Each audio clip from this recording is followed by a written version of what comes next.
क्योंकि असली चेला तो वो सवदाई नाथ थे उसके नंदाई नाथ के। तो गद्दी पाने के लालच में उन्होंने उन पे अटैक किसने करवा जी दिया किसने? था। सुकराई नाथ ने। तो सुकराई नाथ ने सवदाई नाथ पर अटैक करवा दिया था, इसमें उसके कान भी खंडित हो गए थे। असली उनकी मौत के जिम्मेदार सुकराई नाथ ही हैं। पता है कि वो कंडेला में चेताई नाथ के चेले हैं, क्योंकि उन्होंने बहुत साध्वियों को भी तंग किया है। वो बहुत साध्वियों के पीछे लगे थे और हमें कहीं पर रुकवा करके पुलिस प्रशासन के साथ मिली भगत करके हमें गांव में एंट्री नहीं करने दी थी उस टाइम। वो कहता है कि मैं नशे के खिलाफ हूँ, लेकिन ये सरासर झूठ है। इसके प्रूफ भी है हमारे पास, क्योंकि वो जिसको बिठा के गया था यहाँ, जो वो साधु थे, उनके मैं नाम भी ले सकती हूँ। चमकाई नाथ, संध्यानाथ, पुष्करनाथ, एक दो और थे ऐसे। उनके बारे में आप जानकारी भी निकाल सकते हो कि वो कितने नशेड़ी किस्म के इंसान थे। वो ये यहाँ पे 2 कमरे तुड़वा रखे हैं, जिनका सभी को पता है। डर के मारे मेरा गांव भी उनका नाम नहीं लेना चाह रहा, क्योंकि मतलब ये भगवा भेष धारण करके गुंडागर्दी फैला रहे हैं। इनके खिलाफ आवाज उठाना हमारा काम है। मोकरा वाली साध भी है, जो उनके बारे में देख लो आप, क्या क्या हुआ फैला रखी है। उनके पीछे लग गया था हाथ धो के बिल्कुल।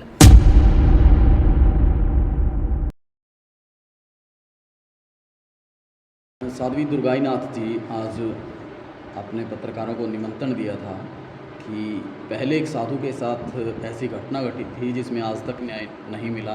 तो क्या वो घटना है, किन साधु के साथ वो घटना घटी थी और किसको आप आरोपी मानते हैं और क्या कार्रवाई इसमें अब तक चल रही है? हाँ जी, ये बिल्कुल सच्चाई है। एक सवदाई नाथ नाम से, जो मेरे गुरु जी नंदाई नाथ के फादर थे, तो सवदाई नाथ उनका नाम था। उन साधु के साथ घटना घटी थी। उन्होंने उन पे गद्दी पाने के चक्कर में, क्योंकि असली चेला तो वो सवदाई नाथ थे उसके नंदाई नाथ के, तो गद्दी पाने के लालच में उन्होंने उन पे अटैक करवा दिया। किसने? सुकराई नाथ ने, जो अभी कोथ। हाँ, जो अभी इस गद्दी पर, कोत कला की गद्दी पर हैं, जिनको महंत बोल रहे हैं, रियलिटी में तो वो महंत है ही नहीं है बिल्कुल भी।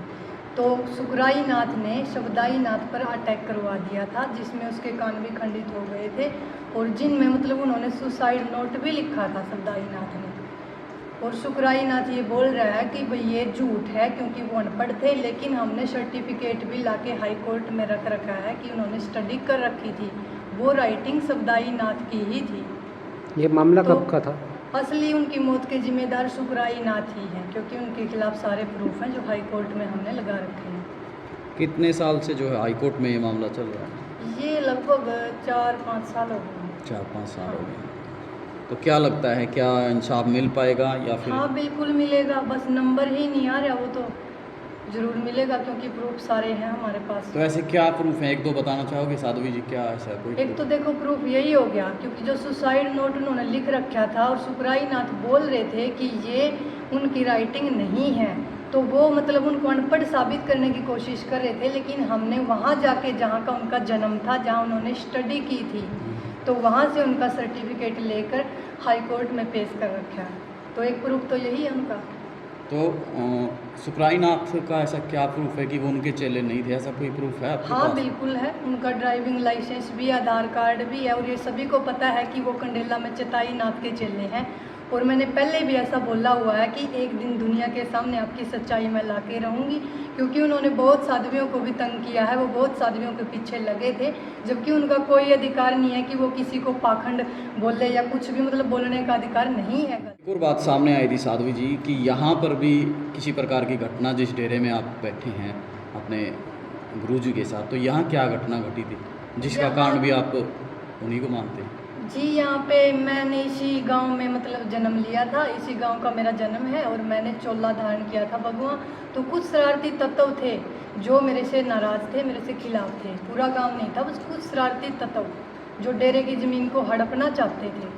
तो मतलब वो उसको लेके आए थे, क्योंकि उनको पता था पहले से कि ये इनका एंटी है और हमें कहीं पर रुकवा करके पुलिस प्रशासन के साथ मिली भगत करके हमें गांव में एंट्री नहीं करने दी थी उस टाइम। अभी तो सब ठीक चल रहा है। तो मतलब उस टाइम उसको लेकर आए और वो कहता है कि मैं नशे के खिलाफ हूँ, लेकिन ये सरासर झूठ है। इसके प्रूफ भी है हमारे पास, क्योंकि वो जिसको बिठा के गया था यहाँ, जो वो साधु थे, उनके मैं नाम भी ले सकती हूँ, चमकाई नाथ, संध्यानाथ, पुष्करनाथ, एक दो और थे ऐसे, उनके बारे में आप जानकारी भी निकाल सकते हो कि वो कितने नशेड़ी किस्म के इंसान थे। वो यहाँ नशा करते थे और जब मैं सुबह शाम डेरे में आती थी मैं खुद देखती थी अपनी आंखों से। और तो यहाँ पे उन्होंने बहुत नुकसान भी करवाया जो सुकराई नाथ। क्या क्या नुकसान जैसे हो गया जी आपका यहाँ? ये यहाँ पे 2 कमरे तुड़वा रखे हैं जिनका सभी को पता है। डर के मारे मेरा गांव भी उनका नाम नहीं लेना चाह रहा, क्योंकि इनको भी डर है कहीं ये केस ना लगवा दे। क्योंकि देखो बच्चे पढ़ने हैं, सभी को डर तो इनको भी लग रहा है, लेकिन हमें डर नहीं लग रहा, क्योंकि अगर भगवा धारण किया है तो ऐसे ऐसे जो मतलब ये भगवा भेष धारण करके गुंडागर्दी फैला रहे हैं, इनके खिलाफ आवाज़ उठाना हमारा काम है।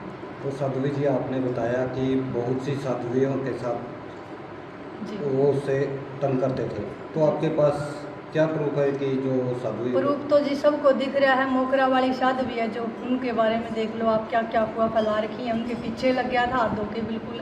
क्या उनको अधिकार नहीं है औरतों को जीने का या फिर भगवा चोला धारण करने का? ये पाखंड बताते हैं। मतलब जब एक औरत संन्यास लेती है उसको क्या केवल पुरुष को ही अधिकार है क्या?